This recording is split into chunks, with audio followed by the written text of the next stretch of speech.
mensaje? Pues es ahí, en esa reunión, donde no hay restricciones, donde es cuando el Señor dice: yo soy la luz del mundo, y el que me sigue no andará en tinieblas, sino que tendrá la luz de la vida. ¡Qué maravilloso! Note que el Señor aquí no dijo: yo soy una luz en el mundo, porque eso lo diría cualquier maestro de la ley o cualquier rabí. Yo soy una luz en medio de las tinieblas. No, el Señor dijo: yo soy la luz. Note que tampoco el Señor dijo: yo soy una luz en Jerusalén o una luz en Judá, que era algo que también los rabinos podían decir. No, el Señor dijo: yo soy la luz del mundo. Y eso entonces lo abarca todo. Debemos de recordar eso y debemos de aplicarlo en nuestros días. Esta luz abarca a todas las naciones. No importa que sean árabes, no importa que sean chinos, esta luz es la única que puede alumbrar el corazón de las personas en todas partes del mundo. ¿Entendieron eso? Pero lo más importante de esta exclamación que el Señor está haciendo es que cuando Él está afirmando directamente que Él es el Mesías. Y ellos, mire, los líderes, ellos sabían lo que el Señor estaba diciendo. Eso fue lo que los irritó, porque ellos estaban muy familiarizados con las profecías mesiánicas que se hablaban en el Antiguo Testamento, incluyendo las del profeta Isaías. Porque en varios capítulos de Isaías, si usted lo estudia, verá que hay muchos capítulos mesiánicos. Leímos uno, el capítulo 42 de Isaías. Si lo recuerda, vea lo que dice o cómo comienza. He aquí, dice: mi siervo, yo lo sostendré, mi escogido, hablando del Señor Jesús, en quien mi alma tiene contentamiento. ¿Se acuerda cómo se cumplió eso? Cuando el Espíritu Santo descendió: he ahí mi Hijo amado, en el cual tengo contentamiento. Esas palabras son poderosas, porque lo que Dios está diciendo: Él es el único que yo acepto. He puesto sobre Él mi espíritu, y Él traerá justicia a las naciones. El versículo 5, ahí en Isaías 42. Así dice Jehová Dios, creador de los cielos, y el que los despliega, el que extiende la tierra y sus productos, el que da aliento al pueblo que mora sobre ella, y espíritu a los que por ella anda. El versículo 6, yo Jehová te he llamado en justicia, y te sostendré por la mano, te guardaré y te pondré por pacto al pueblo. Oiga esto: y por luz a las naciones. ¿Para qué? Y ahí dice la misión: para que abras los ojos de los ciegos, para que saques de la cárcel de los presos y de casas de prisión a los que moran en tinieblas. Ese es el mundo. Eso éramos nosotros antes.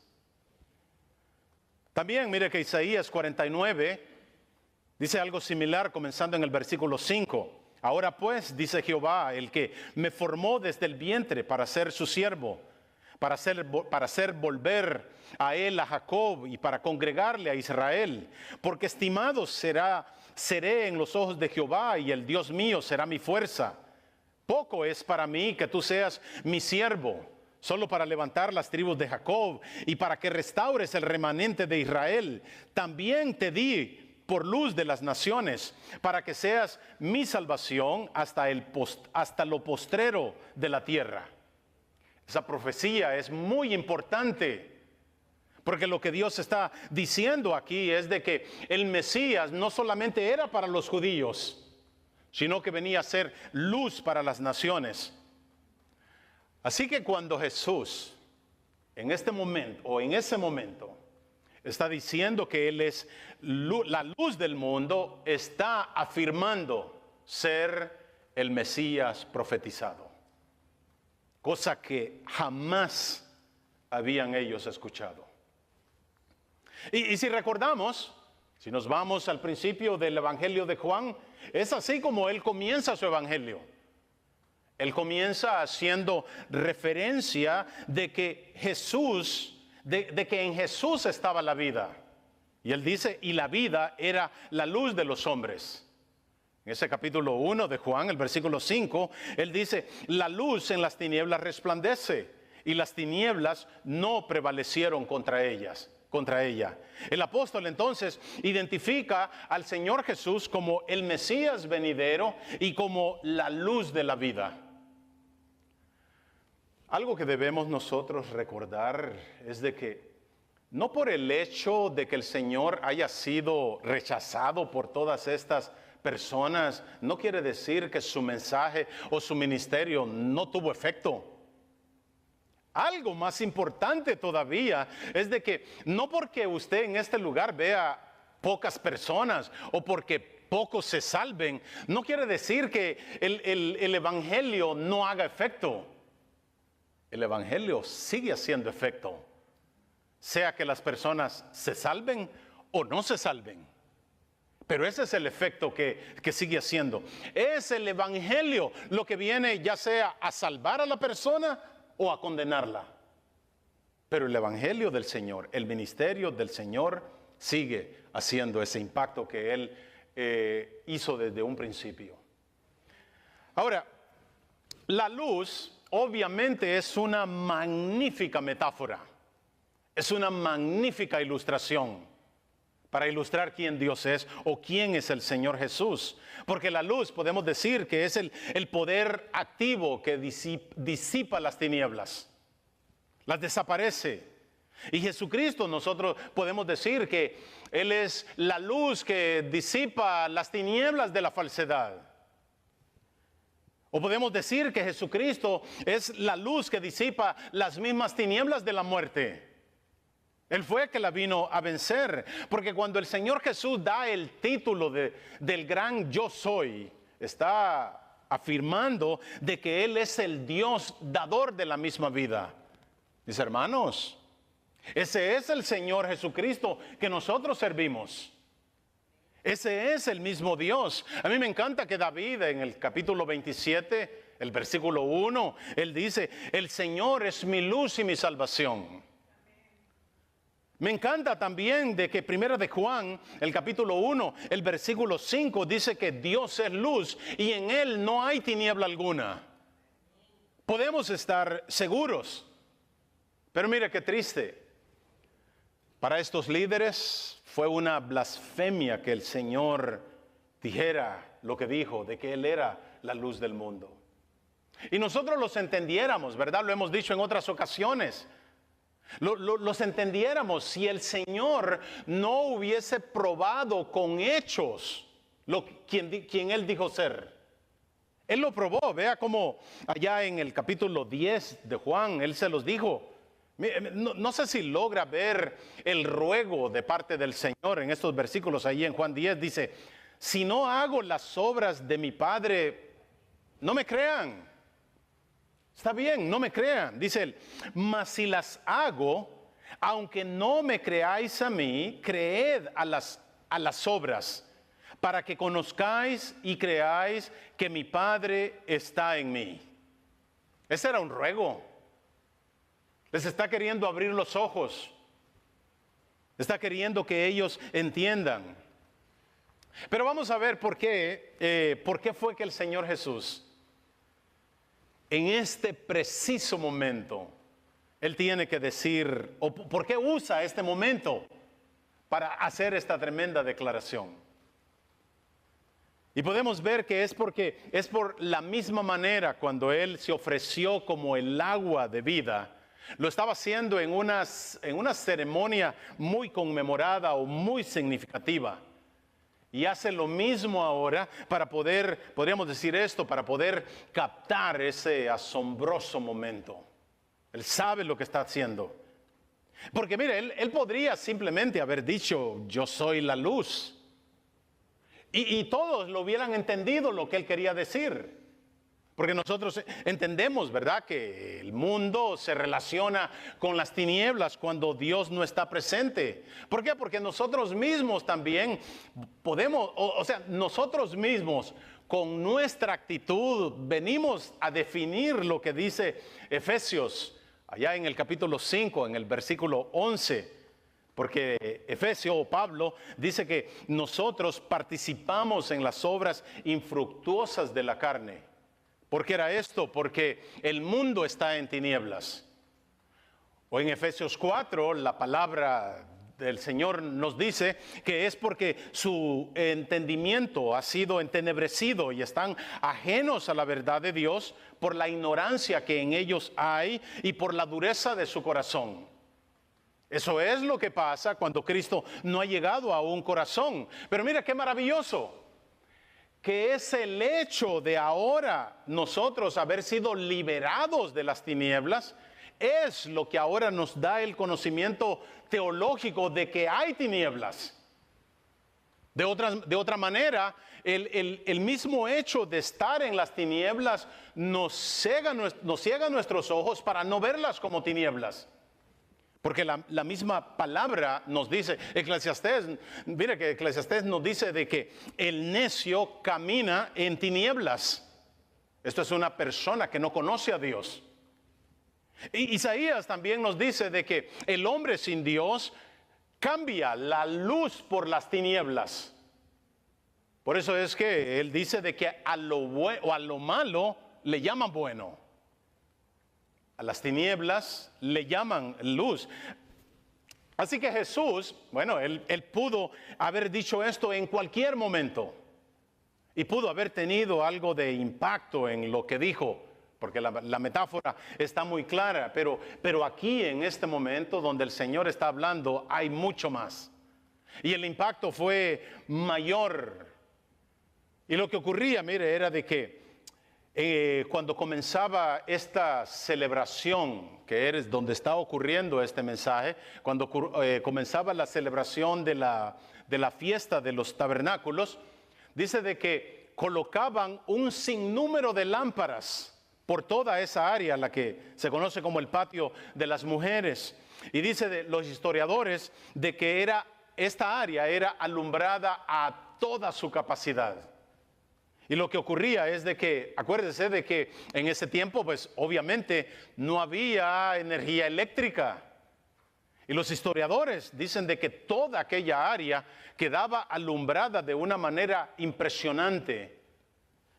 Algunos historiadores dicen que a esto se llamaba la iluminación del templo, porque recordemos que lo que se celebraba eran aquellos 40 años que el pueblo de Israel anduvo vagando por el desierto. Y si recuerda, la palabra dice que durante el día había una nube que los cubría y los guiaba, y por la noche también dice que había una columna de fuego que era lo que los dirigía.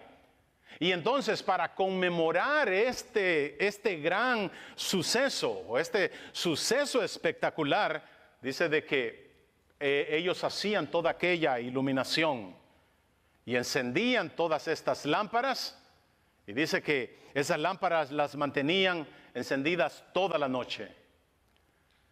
Algunos historiadores dicen de que esto era tan espectacular que por las noches el templo se veía como un diamante, dice un historiador, como un diamante en medio de Jerusalén.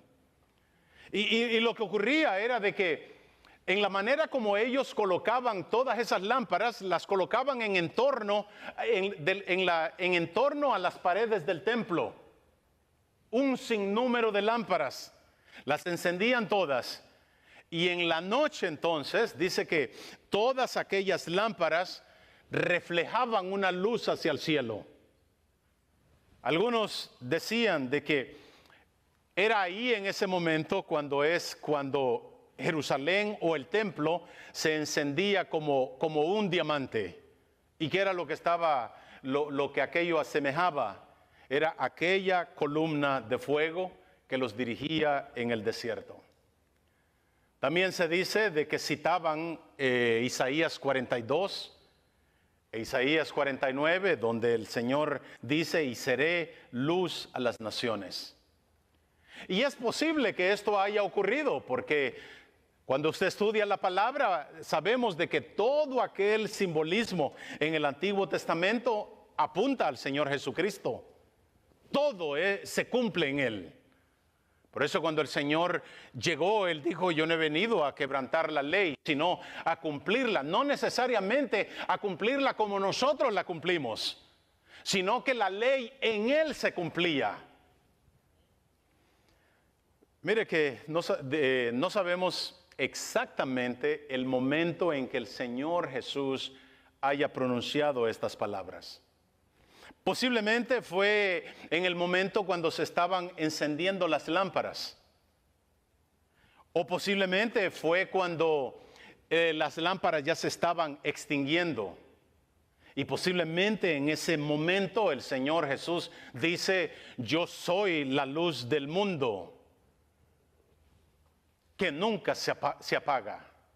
Y el que me siga a mí nunca andará en tinieblas. O probablemente en ese momento tan significativo, en ese momento cuando todos tienen bien claro lo que se estaba celebrando en ese momento, puede ser que el Señor Jesús se haya dirigido a todos ellos y les haya dicho, de la misma manera como la nube y como la columna de fuego llevaron a Israel o llevaron a sus padres a la tierra prometida, así hoy yo también los puedo llevar a la vida eterna. Así hoy yo los puedo llevar al reino de Dios. Posiblemente. Ahora, algo de nosotros tener en cuenta, aplicándolo para nuestros días, es que esta luz o la luz de Cristo no es solo para admirarla. Tampoco es solo para verla de vez en cuando. Tampoco es de usarla solo cuando nosotros la necesitamos. Esta luz, el Señor se encargó de decir que es para seguirla. En otras palabras, hay una acción de tomar por parte nuestra. No es solo para mirarla, no es solo para usarla cuando la necesitamos, sino es para seguirla. ¿Por qué? Porque el Señor una y otra vez, Él lo dijo, si alguno quiere seguirme, niéguese a sí mismo, tome su cruz todos los días y sígame. Porque si analiza, mire, si nos vamos al Antiguo Testamento, y si analiza la manera como los israelitas se salvaron o llegaron a la tierra prometida, fue siguiendo de día esa nube y de noche esa columna de fuego. Es decir, yo quisiera que esto se quede grabado en nuestros corazones. Es decir, que hubo consistencia en aquellas personas que se salvaron en el Antiguo Testamento. ¿Entendió eso? Hubo consistencia. No era que algunos días yo les servía dependiendo de cómo yo me sintiera. No hubo consistencia, porque en los que no hubo, la palabra dice que quedaron enterrados en el desierto. Y todo esto, mire, lo podemos visualizar de esta manera. Todo lo que ocurrió en el Antiguo Testamento, o al menos allí en ese desierto. Lo que podemos ver es que en el desierto, siendo desierto, no era un área explorada. En el desierto no había ningún camino. No había camino a seguir. Y en la noche no había luz para poder ver. Quiere decir que estas personas no tenían o no tuvieron otra opción sino que seguir a Dios.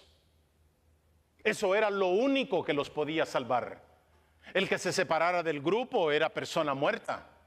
Y de la misma manera, mis hermanos, mis amigos, nosotros podemos decir que en el mundo que nosotros vivimos es un mundo de tinieblas.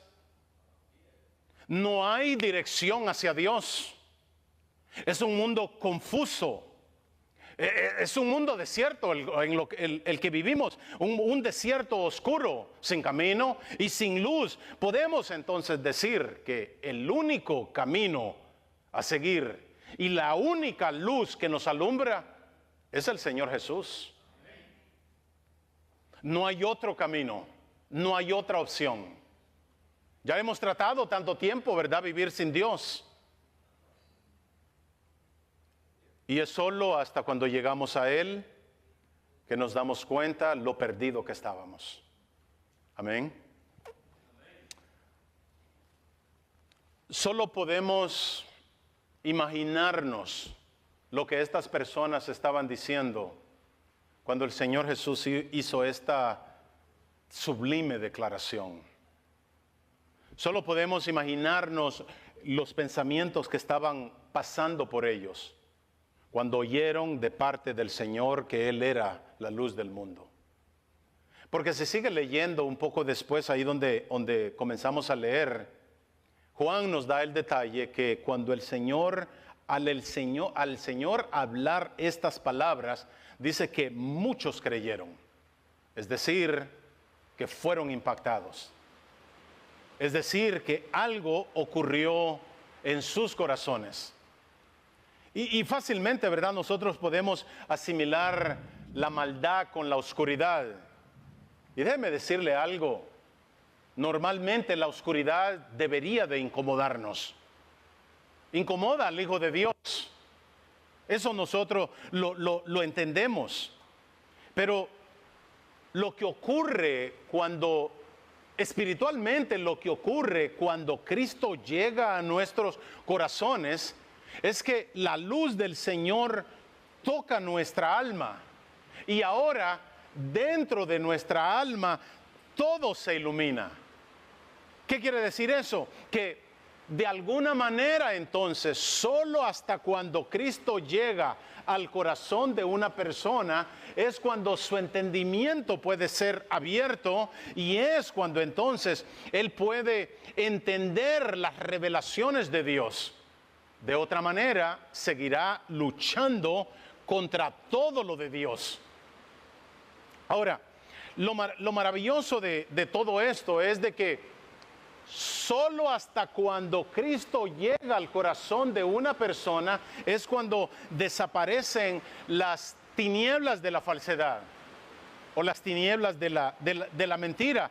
Y literalmente lo que Jesús les está diciendo, porque me imagino al Señor en ese momento, Él está clamando a ellos y literalmente les está diciendo: gente, despierten.